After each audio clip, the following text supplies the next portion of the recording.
All right, we're back. The new Watchers on the Wall, House of the Dragon, Season 2, Episode 8.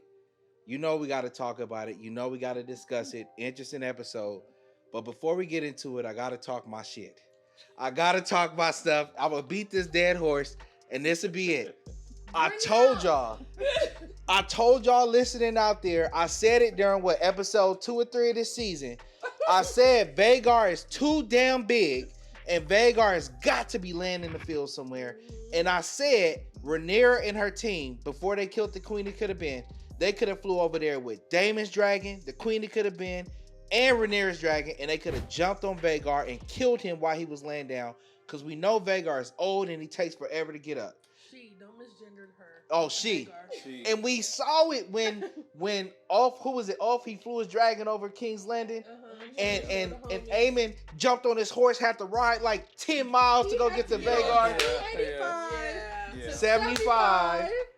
Get in the HOV lane, pay the toll, and then get on Vhagar. And I told y'all.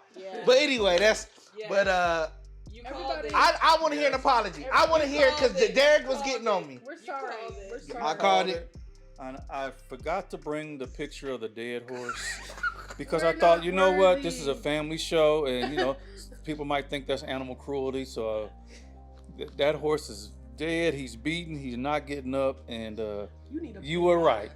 Yes, but in all seriousness, let's talk about our standout moments from this episode. You go first. Nah, y'all go. No, because I'm always taking yours, so all you go first. All right, we'll let y'all go. Standout moment for the episode. For me, it was a scene with Corlys and his son, saying like he wanted him to be more inspiring. We want people to follow you, and this man had years and years of buildup of resentment going back to his childhood. Not being acknowledged, not being loved. Yep. He talked about how, they were up day and night selling food to try to eat, and then you were going by us with furs wrapped around you while we were cold. And it's like, now you want to try to be a father? It's like, listen, I'm going to do this, but after this, what he's saying is, it's kind of like if you just have somebody like, you were never in my life, and even after this, you're not going to still be in my life. I just thought, man, I felt so bad for him, because you think about how much a son, how much a daughter, they want to be acknowledged and loved by their parents, and then not to get that, and then you're in my face every day and I'm serving you, and it just finally it exploded. Something just exploded. That was like, it just, for me, I just think about families and the pain that people go through, and children that go through that, and I just felt that pain that he was going through. I like that. Yeah. Oh God. Way to bring down the vibe. Jesus, that was heavy. God. Drink or something. My standout was Helena and Aemond. I'm sorry, Aemond. And she was just kind of like, he was just like grabbing her and like, you gonna go get on this damn dragon, like awesome. He was just he's lost it. And so she was just like, I don't care, dude. Like you're gonna be dead in like 2 days. Like, what do I care? And he's got like this tear in his eye. In his eye, one eye, his eye, and like, and he's just kind of like, you go get on this dragon. And she like, no, I'm not doing that. That was a good scene. Yeah, that was a very good scene. Yours. Okay. Yes. So mine was also Corlys. And Alan, not Adam, Alex, Alan, yeah. One, because Corlys needed to hear that, because his feelings were hurt, but he needed to have that conversation. Like, Alan was like, you're no longer going to dismiss me. you're gonna hear this, because every time Coles was like, I'm not having this conversation, I'm done, you can leave. And he's like, no, you're gonna hear this from me today, and I'm gonna say my piece because you haven't let me say my piece because I'm serving you. Yeah. That was one. Number two, it made me think about all of the scenes in Game of Thrones when we have fathers with sons that feel unwanted. So it brought me back to like Tywin or Tywin, whatever his name was, and the Lannister. Yeah, why am I forgetting the favorite character? The short one, Tyrion. Yeah, like that conversation when Tywin and Tyrion, right? It's like Tywin's like, listen, like, I know you're mine, or I'm claiming you as mine, and this is all a formality. Like, I have no love for you. I'm doing this for family. Same with when Jon Snow and Ned, they didn't get to have that conversation before what happened with Ned. But this is the first time where I actually get to see a father that's out here having bastards, and this conversation is being had. I feel like a lot of men do it. I mean, we just saw all them Targaryen bastards in the last episode, but now we finally get to see, okay, how do these kids actually feel? Number one, and number two, the kids that didn't grow up in the palace. So that's what I really like to see kind of that juxtaposition a little bit. I like that. I'll do my two real quick. Definitely the one where Clubfoot was talking with Aegon in the bed, and Aegon is just so vulnerable right now. You know, even like the small comment, he blew my wiener off, right? And they kept, you know, but they were split like a sauce. Yeah, it split like a sauce. I was like, oh my God. You think about when you barbecue and I'm just imagining it. Blows up, you know. I mean, it's good when it's like that, though. But not in this context. Not in that context at all. Yeah, but that I know, right? Aegon, the Dickless, first of his name, all that good stuff. But that one, because they're really having a good relationship. Even when you take it back to the previous episode, when he was like, people will call you crippled, they will downplay you, whatever, but you can work it to your advantage. So he's really trying to mentor him and kind of teach him. And really actually kind of protecting this guy. You know, he's like, we got to get out of King's Landing. Not only are they going to bring their dragons, but your own brother might kill you. So I like that one. The one thing I was questioning, I'm posing this to everybody. Had old girl not showed him the werewood tree, and had him place his hands on the tree, and he was able to see the future, the White Walkers, Daenerys, all these things. Do y'all think that he would have bent the knee? No. Absolutely not. No, I don't think. Daemon Targaryen. Yeah, I don't think he was gonna bend the knee at all. I think being at Harrenhal has definitely made him. You know, he's one of those characters that he reminds me of Jaime Lannister. Like, I don't know. It's like, should I root for him or not? He has like a love for his family, but he also is very like conniving. Conniving. Right. He you wants never know where he stands. Right. You never, and those type of people are dangerous. You never know where he stands, and I'm just kind of like, I want to say no, he wasn't, but I don't know. I really don't know. I think Harrenhal broke him down. Oh yeah. Yeah. I think Harrenhal broke him down, and I think he wouldn't have been able to receive that vision. Yeah, I don't think he would have been able to receive that vision if he had it beforehand. That's why I think Alice is so meticulous, and she's so intentional with what she's making Daemon see, and leading him. Yeah, and just leading him. Just like she said, she's like, listen, nobody is a player on the board. We're all just pieces. So I feel like Alice is kind of like working like for the good of like everybody. Like, yeah, really for like old boy from Game of Thrones. Like Varys. He wanted Varys. Yeah, basically, yeah, exactly. But she has like the old gods behind her, whereas Varys had like the red priestesses or whatever. Because she's like, okay, how am I going to make Daemon receive this? Because he's going to have to sit down. Rhaenyra has to be on the throne for everything to play out.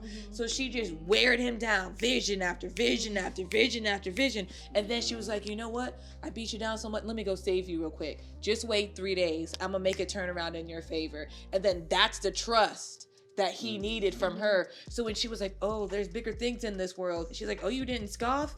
he was already done at that point. He was like, listen, I done seen it. I done been through it. Like, whatever you say, I believe it at this point. So I feel like she's like very meticulous with everything that she did. I have something to say. Say it. That I've been thinking about since because the spoilers have been all out the thing, and I'm just kind of like, so he saw this vision, right? And I'm gonna look at the camera, and I'm gonna tap on the lens. D&D. So you mean to tell me Damon can touch a tree, and he can see Dany and the dragons, all of her dragons. He can see the White Walkers, but he didn't see. You know what? Maybe we shouldn't put a bunch of people in the crypts at the Battle of Winterfell. He didn't think, he didn't see, maybe we should take the Dany's dragons to King's Landing and burn all that shit up before we go and fight the White Walkers. He didn't see that. He didn't see that. He seen that, all of this, but didn't see any of that.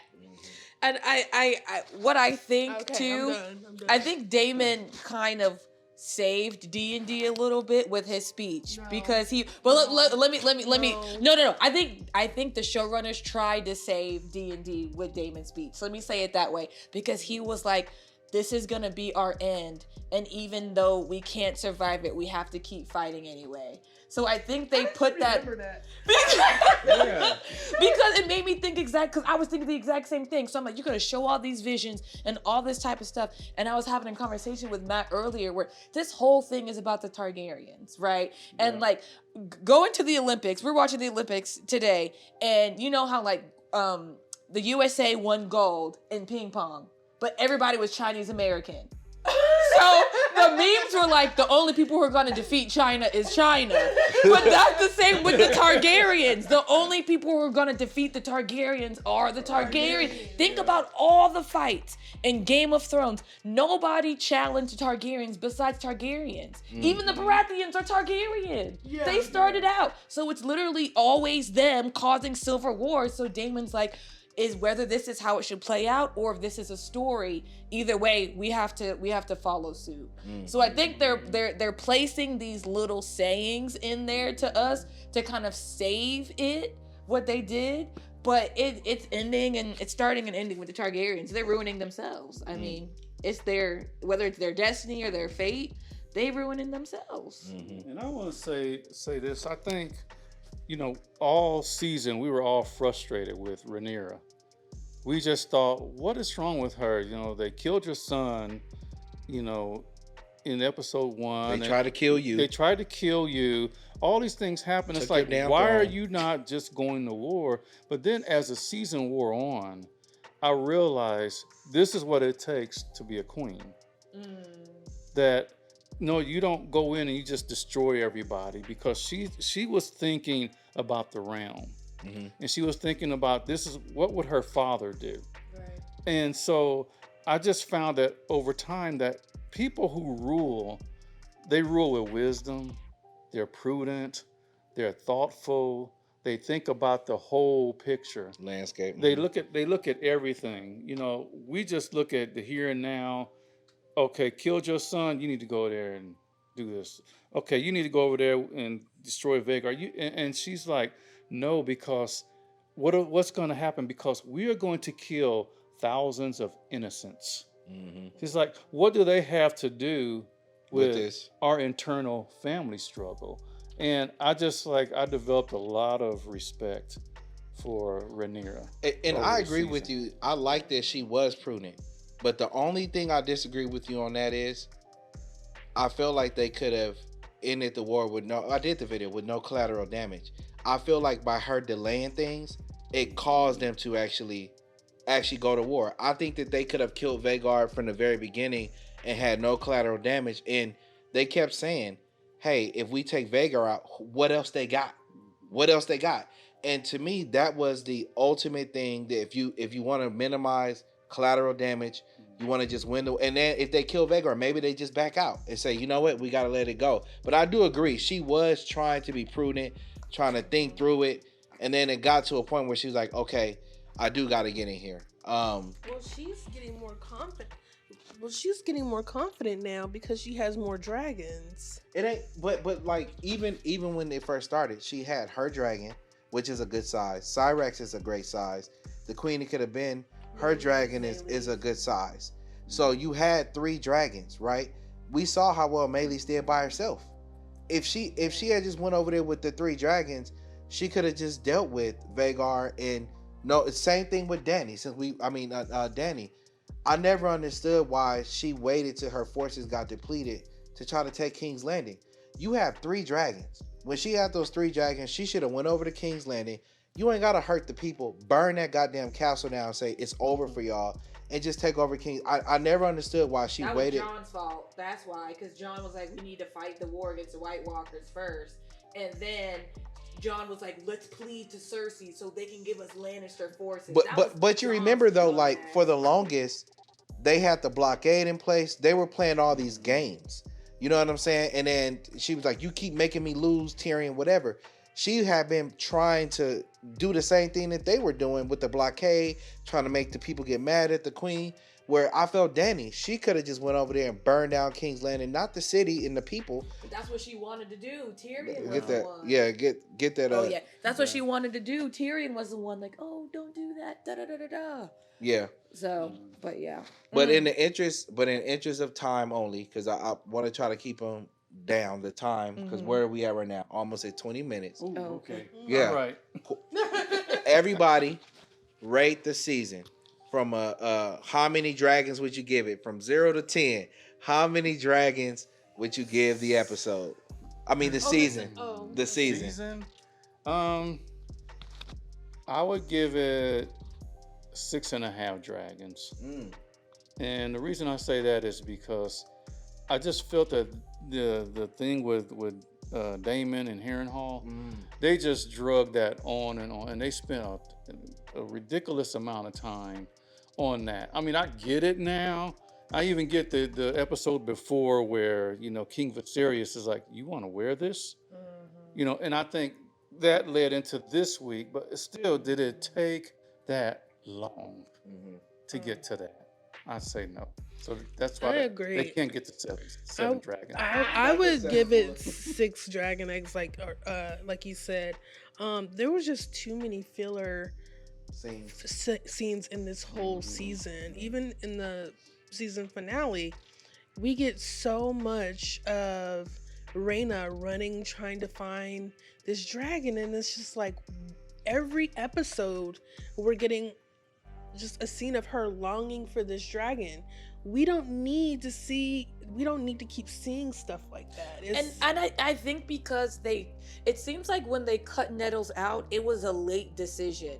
Because remember, in the earlier episode, she got 4 dragon eggs, and one of them was the color of the dragon egg that hatches in the books. And then when they leaked the episodes, there is Nettles. There's a black girl who has an afro that is in line to try to get a dragon, but she's not there in the episode that we've seen. So I think they cut Nettles out as a late decision and didn't develop Rhaena's story. So she's just running around. Why? Why did they do that? I don't know why. What's your dragon rate? Okay, it might be a 7 for me, and this is why. Because kind of what we were talking about earlier, to where they're drawing it out, especially if we're gonna have 4 seasons total, so 2 more seasons. It seems like to me they're just gonna draw it out. That's how they're gonna do the Dance of the Dragons, House of the Dragon. That's how it's gonna be. I'm giving it a 7 because what I said, I think I convinced myself, with Daemon getting weighed down. Yeah, I didn't need to take all these episodes, but if we didn't see him going through all of that, he wouldn't have received this vision, and he wouldn't have actually bent the knee for them to join forces with Rhaenyra. I don't think it would have happened without that. So that's why I give it a 7. Yeah, they should have took old boy's head. What would you say? They should have took old boy's head. Oh yeah. Talking about the guy that came over there and tried to Y'all heard that whisper, right? I don't know if y'all watched it with subtitles or not, but in the subtitles, Godswood, it was like traitor. So Really? It did, yeah. And then remember he was like, "Oh, did you hear that?" And then Damon was like, I didn't hear him say that, but I didn't know what he heard. Yeah, it said traitor right in the subtitles. Shout out to Grandpa. Oh, the guy that's over Grandpa Strong. Grandpa Simon Strong. Yeah. He's all like this. Hercules. He's just like, yeah. He's like, Rhaenyra, girl, you need to come up here to Harrenhal. They over here trying to take over. Yeah. He's just always in the background, like the looks. Even in the last episode, he kept looking at Damon like, this little boy, he going in. The baby's telling the truth though, like clutching his pearls. Nah, I really like that character. Yeah. I would say the last maybe 2 episodes saved the season for me. Mm-hmm. I was gonna be in that 6-ish range because I felt very much like you guys. A lot of scenes I felt like they're dragging it out. Like even this episode, I was like, "What is up with the mud scene?" Like I felt like they, like I felt like they could have got the same point across that he needed to, in some way. I just didn't see what the point of that was, or even when she says, you got to have my children. I don't know how they infused that in the story to make that meaningful, or is that was just something they wanted to do? Yeah. Do you have any book knowledge about that? Yeah, But I'm gonna watch some stuff but that's what I'm tell saying. us. Like, there's always these scenes in each episode where it be maybe 1 or 2 of them each episode that accumulate to about 10 minutes, and I feel like they steal that time, away from us. Where there's certain things that we want to see, and that time just gets stolen from us.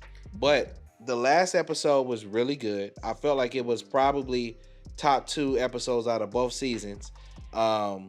And this one I thought was pretty good, besides old girl running around trying to find the dragon the whole time. But I guess they wanted to see how much she really wanted it or whatever.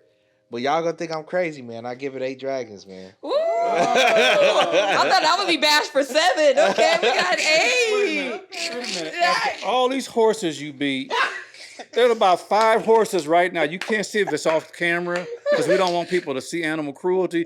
Behind this couch, there's like about 5, 6 horses just been beaten dead, and he comes in here with an 8. Maybe because they validated his theory, which Matt was also talking about. Matt was like, "Wow, I can't believe the show actually showed that Vhagar is out in the open." That's what Patrick said the whole time.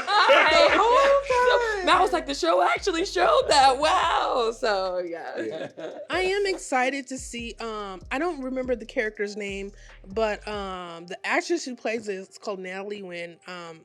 She is a YouTuber, she was a philosophy professor or YouTuber, and is really, really smart and awesome, and is also a really, really great actress. She did a What is play. she playing? She was the sea captain in Essos.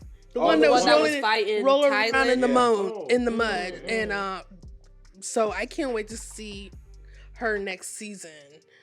Because she's an awesome actress. Okay. I'm ready to see Daron. We saw his purple dragon just fly with the high tower army. I'm ready to see Daron. They've been hyping so his ass excited. up. Yeah. Darren better be bringing the pain because they've been hyping his ass up. I'm so excited for him. Purple Ray. Yeah. Exactly. But I want to thank everybody who's been checking us out the last couple of weeks as we've been dropping these episodes. We forgot to say subscribe, like, share, whatever. Put a comment below. How many dragons would you give this season? What was your favorite scene from all of the seasons? And keep rocking with us, because guess what? We found out our neighbors also love the show From. Yeah. So we're gonna probably be talking about From when it drops as well, because the trailer for this season that we saw looked amazing. Y'all, what y'all thought about the trailer? Real quick. Yes. So it's how I felt about it last year. So we gonna see. Yeah, the trailer was terrifying. I'll tell you that. So I watched it on my large screen, my large computer screen, and there were times where I was jumping. I said, "Ooh, I can't wait for this." Yeah. I'm Yeah. too, Yeah, I feel like I'm putting it out there. I feel like this is going to be a great season because everybody agrees that season 1 was spectacular. Season 2, people are divided down the middle. 50% love it, 50% hate it. And I think that they're going to listen to the people and And I think that they're going to be intentional about where they move the story. I feel like when they made this series, they didn't expect it to get the attention it had. And I just don't think that they anticipated that and wrote it to make it that way. And that's why I feel like personally season 2 fell short. Season 2 was literally, 3-day period? Yeah. The whole season took place over like 3 or 4 days. I don't like that. But anyway, loves, rock with us. Thank y'all for tuning in. And our watch has ended. Peace.